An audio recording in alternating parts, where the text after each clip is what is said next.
All right, we're going to get this party going here. The premiere is going to be explained. We're going to watch a clip. Come on in. We're going to kind of tuck it in here. Yeah. Look at the crowd that's assembled. Wow. That's right, they need to see it anyway. How about all these folks, huh? Go ahead. Hey guys, welcome to the premiere of History Driven. Darin's done such a great job. I see so many faces out of here of people that we filmed, and we want to thank you guys. It's been a blast doing this project. Our group over here, we've got Bam Bam, Brant, and Garrett.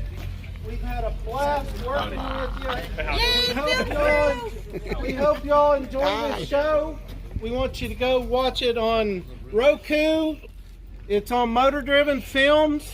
If you don't have Roku, we're going to be on YouTube, Mav TV. We want you to just watch it. Share it with all your friends.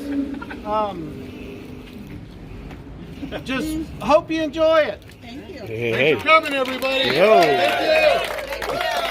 How about that, huh? Look at that. Whoa. Whoa, look at that. Huntington Beach, California. This isn't your normal classic car shop.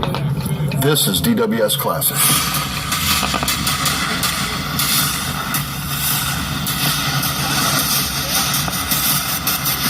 Whether it's buying them to flip them, building them to show them, or just driving the wheels off of them, we've got the best job in the world.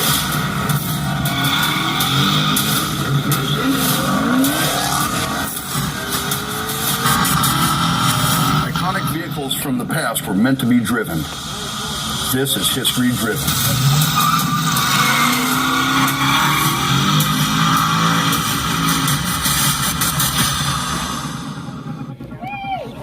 A few years back, I started this business. I recruited my best buddy and right-hand man, Gino Capps, and together we built some pretty sick rides.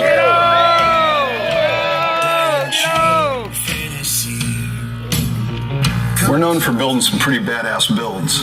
Every year we go to SEMA, we compete in the Battle of the Builders, we display there, and it's kind of launched us really. And then this year, we finished in the Battle of the Builders Top 12 competition, and we were one of the top 3 trucks there in that competition. So I'd say our trajectory is definitely on the way up. SBC 10. We're pretty fortunate with the things we get to build. We got customers that want us to build some really cool stuff for them, and then these are the kind of customers that want to get out there and drive these things. So they let us drive them, we hand them over, they drive them, and we have a great time doing what we do.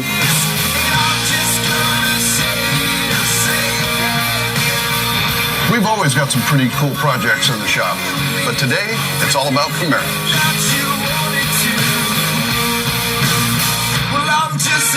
The Camaro came about as a result of having to play catch-up on the success of Ford's Mustang. So they come up with a design, a compact car, something that's pretty quick and nimble, and here came the Camaro. And with that design in '67, they really hit a home run on the way that thing looked, and it was just a huge success. So when GM introduced the Camaro, they come out with several different options. You could have an automatic trans, you could have a stick shift, you could have a 6-banger, you could have a small block V8, a fire-breathing big block V8. You could do just about all kinds of stuff, anything you wanted, any combo with those things. And then later on, as they progressed at the pinnacle in '69, they even got Copo Camaros that are worth big, big bucks today. And really, there's something special. And every Camaro collector's dream car, I suppose.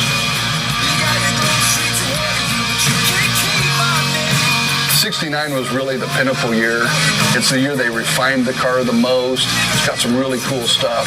They moved the gas tank from between the taillights down underneath, back behind the license plate, so it cleaned up the back end. They also introduced the cowl induction hood that year, so you could actually have a functioning ram air cowl induction hood that took all the turbulent air right around the windshield area and pulled it down into your engine and forced that cool air for a couple more horsepower.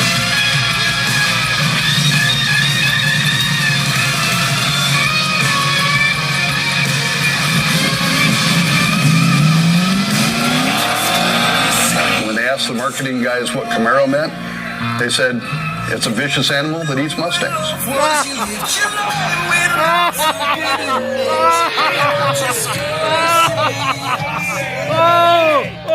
Russ, he saved you.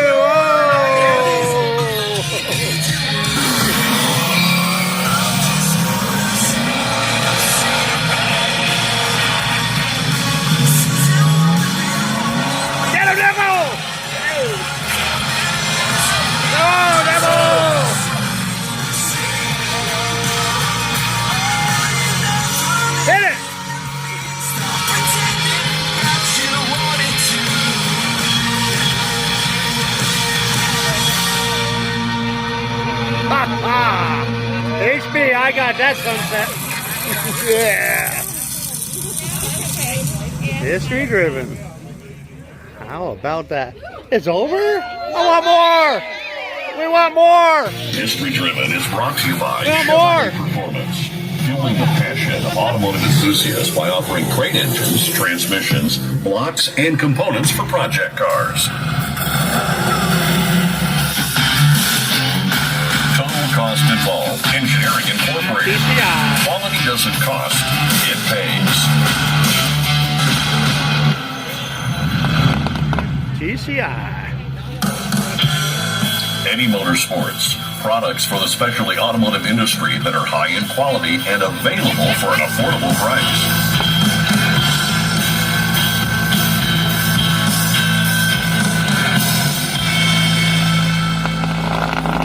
And by 415, professional automotive and industrial coatings for permanent rust and corrosion protection.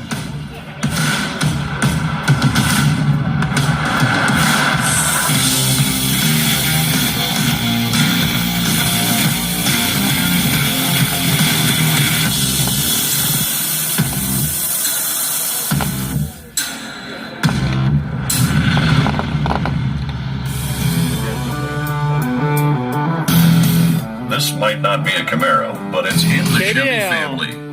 One of the perks of building cool vehicles is being able to drive things like this shop truck.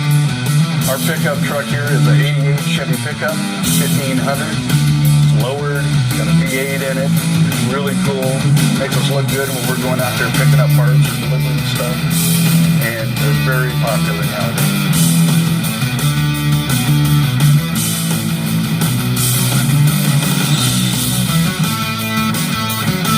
Probably a stock work truck when it came out. It had none of the format, and it's got the cheaper grill, so it looks good. We can do a few more things to it to, check it out. But I think we just PC! It's fun to drive. PC!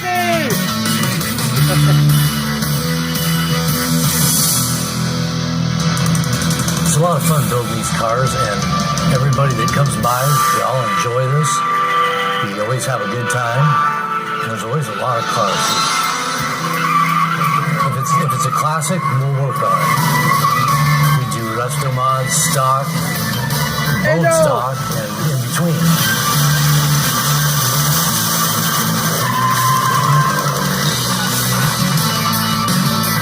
We're going to head over to the Marconi Auto Museum in Tustin, California. It's not that far from us. We're pretty fortunate that Marconi asked us if we'd keep a 69 RS Camaro over there. And it's a cool little car. It's a one-owner car. Been in the family, since Dad brought it home new for his granddaughter. And so we're going to run over there and take this thing for a spin and check out what's going on at Marconi nowadays. For those of you who don't know about the Marconi Auto Museum, it's an amazing car collection that the Marconis have, and they've got a little something for everybody. So we've got 17 Ferraris, and we've got some one-of-a-kind. So we have 2 that came off the line at Pininfarina when the Sultan of Brunei shut everything down. Mm-hmm. And we had a friend that worked for the Sultan at the time. And he called Dick and he said, this is a once-in-a-lifetime opportunity. Now's the time. So Dick wrote a check and donated the cars to the foundation. So the first one is a 456, and it was built on that chassis, but it was the only convertible made. And it is a beautiful green color, interior's green, all specially done for the royal family. Right. And then the really special one is the FX. And it actually has the crest of one of the royal family on it. Yeah. And it was the first car that Frank Williams designed the gearbox for. So it's one of the first paddle shifts. Right. And people come from all over the world to see that. I bet. So, but then, as he said, he is eclectic, and he loves muscle cars, he loves open wheel cars. In fact, you know, we had a race team, and I raced also. Oh, you did? I did. And yeah, we raced open wheel cars. Dick started off in Formula Fords with his son, and eventually raced Formula Atlantics. He was the oldest man to ever qualify at the Long Beach Grand Prix, and it was the last year that he raced. He was 60 at the time. So the really interesting thing about this is that Dick is blind in his left eye. So he's 60, he's old for a racer, and he's blind. Well, the rules of racing, as you know, is he who passes is the one that has to be responsible, not the one who's passing. So everybody knew that Dick being blind, they had to get by him lickety split. Otherwise, you know, very tricky. He used that to his advantage at those races, right? Yes, he did. So he started in 18th place that day, and he finished 8th. Oh, wow. It was a little bit of attrition because people kept crashing in front of him. But, you know, after that he said, I'm done. I'm not doing this anymore. And that's when the whole museum was born.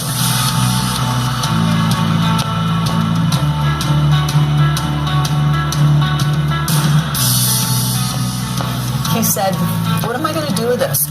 And I said, well, I think that, you know, you've always had a heart for giving back. In fact, his mantra is learn, earn, and return.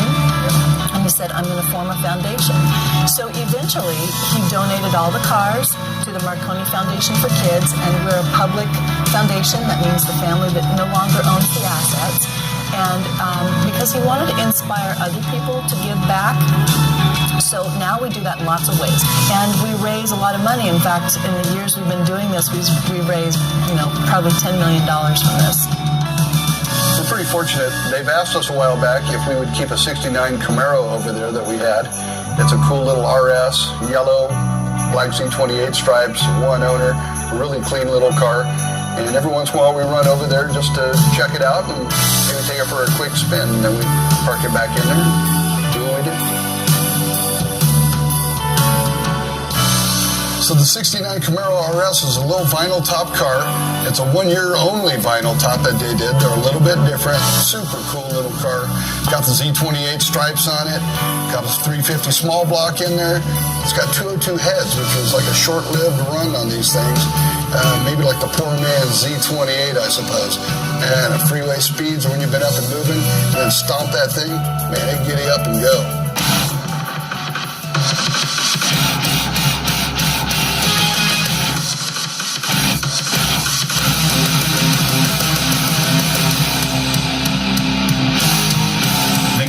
Was a slightly upgraded suspension package that included hidden headlights, revised taillights with backup lights under the rear bumper, RS badging, and exterior bright trim. This package was available on any Camaro model.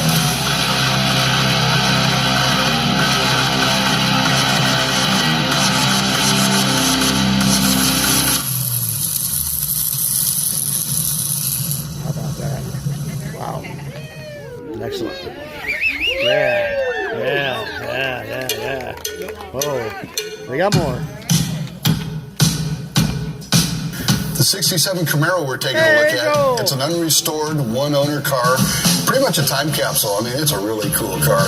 And I can only imagine what the restorers and builders like myself would want to do if they got their hands on this thing.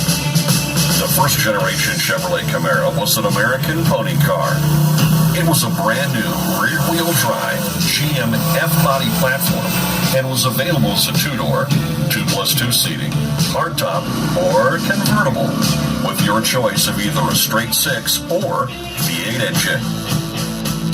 Our next Camaro we're going to drive is a 68 Camaro. It's a convertible. It's got a big block in it, 4-speed, posi. So, you know, we're blessed with good weather here in California. We're naturally going to drop the top on this thing. The owner is super cool, and he's told me, I drive it hard. You might guess, drive it hard, so naturally I'm going to.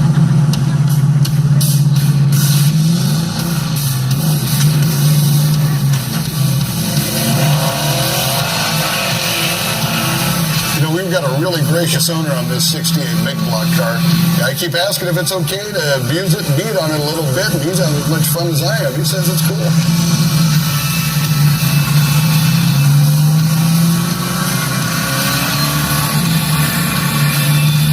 If you want to know how to tell the difference between the year models of a Camaro, it's all in the details. If there's a vent window, it's a dead giveaway for a 67.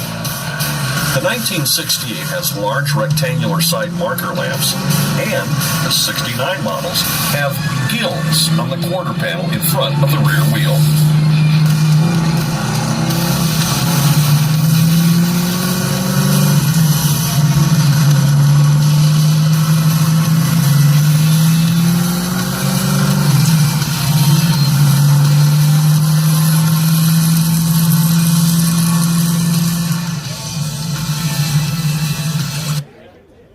Cool. History driven.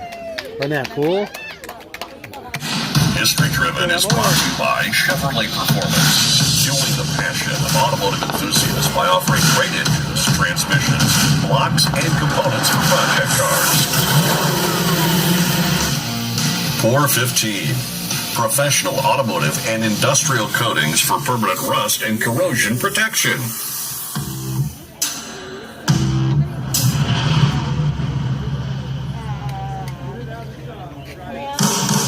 Motorsports, products for the specialty automotive industry that are high in quality and available for an affordable price.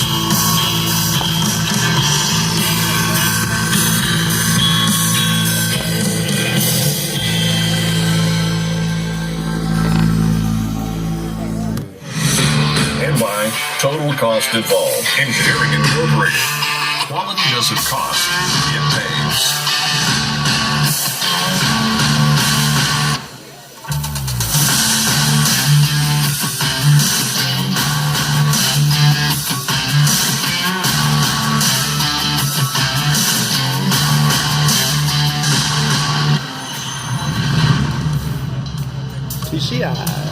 Our featured Camaro this week is a 69 Camaro. It's got an RS wheel in it. It touches all around this thing.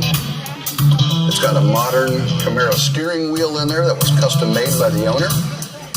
It's got a modern interior. It's got a badass sound system in here. It's got a Chevrolet Performance LSA motor. It's got about 600 horsepower. A modern 4-speed automatic transmission, independent rear end. It's got coilovers all the way around. And this car really means business. It's fast, it handles, it does everything. It's just a beautiful car, and the guy really nailed this thing. Sideways at 70. I'm a subtle kind of guy. I don't like to be flashy or, flamboyant. I just want to be subtle and kind of low key. And that's what the car's about. It's being about super clean and making a statement about what it is, or something totally different from what everybody else did, which is a Z28 hood and a rear spoiler, which is a great look, but everybody's doing that, so I wanted to be different. And building a car that was more like a sleeper, so to speak. So the black Camaro that we rode today, that thing was pretty intimidating, let me tell you. But when he took off, I was right behind him. Me and Gino just were like, okay, let's go. It's time to move. And I floored it. He took off, and boom, we were right behind him. And he wasn't like putting us in the wake. We were right there, holding on to him. So. How you do that?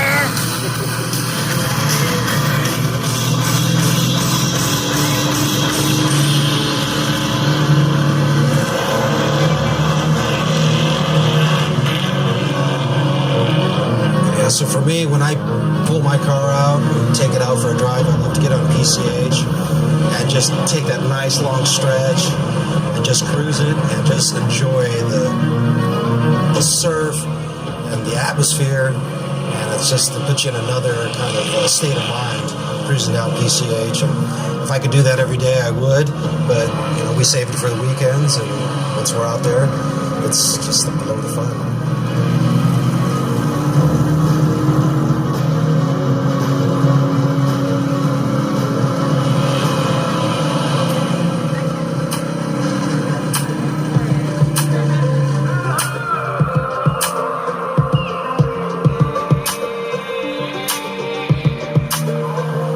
When the sun goes down in Southern California and the streetlights come on, that's when the cars come out. Oh yeah, Wednesday night, Surf City Classics. It's Wednesday night, and we're at the Surf City Classics. They're and they're kind of famous here in town and in some of the surrounding cities. What they do is they get together every Wednesday night. They do a little meeting. They talk about things going on with the club. They pick out a winner for every week's meeting, give them a little plaque or trophy. And what they do then is they go down Main Street here in Huntington Beach, go for a quick cruise. They do a couple passes, and then typically the guys all go out to dinner, and then they go their own way after that. Cruising Pacific Coast Highway at sunset to join their friends for car shows, cruises, and get together for camaraderie, and just to enjoy the Southern California car culture. Hey, Bravo Bruce, hey Ron!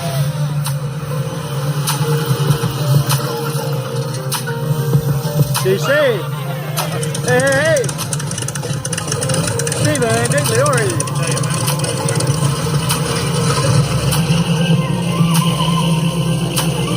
Aha, Big Perm, Junior.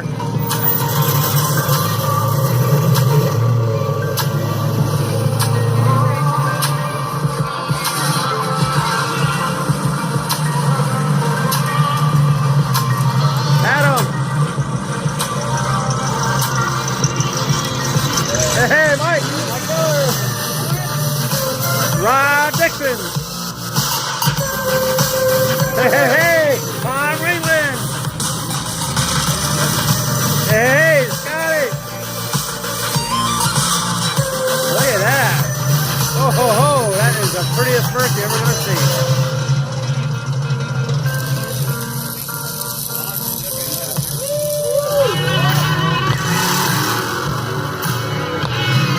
Next week on History Driven, it's all about Dodge Chargers.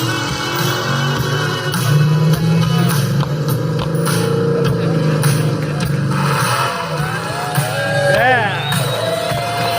How about that? Yeah. Yeah, huh? I think they hit a home run, huh? It'll be a #1 show on cable. Yo, how about that? Ha. DWS Classics. Yo, DanoLive. I really hope that you enjoyed the show. Honestly, enjoyed the show. Hey guys, we hope that you'll watch. We hope you enjoyed the show. You know, it's our first episode. It's pretty good. We're going to fine tune and polish them. They're just going to get better. And I got to thank the crew. Thank you very much, Brian. All of you guys, thank you very much, Revma. And I got to thank Surf City Classics. Yo! You know, yeah! We go to the well with you guys quite a bit for a lot of the cars that are in the episodes. So we do call on you guys, and we end up using a lot of your cars from the car club in our show. So thank you, and Dano, thank you for more burnout always. You were actually in there. Yeah, how about that? I didn't get cut. Yeah. So, we hope that you'll all watch, and we really appreciate you guys coming. And we always thank you for your support. You guys have always been so good to us, and we got a lot of good friends here. So thank you, and this is a way better turnout than what I expected. I'm kind of blown away, really. So thank you. Yeah. How about that? Yeah.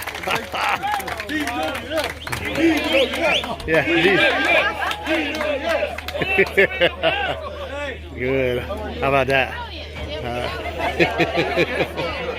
Yeah, it's a home run right there. DanoLive, DanoVision, we, I think, are out. Okay. Every episode.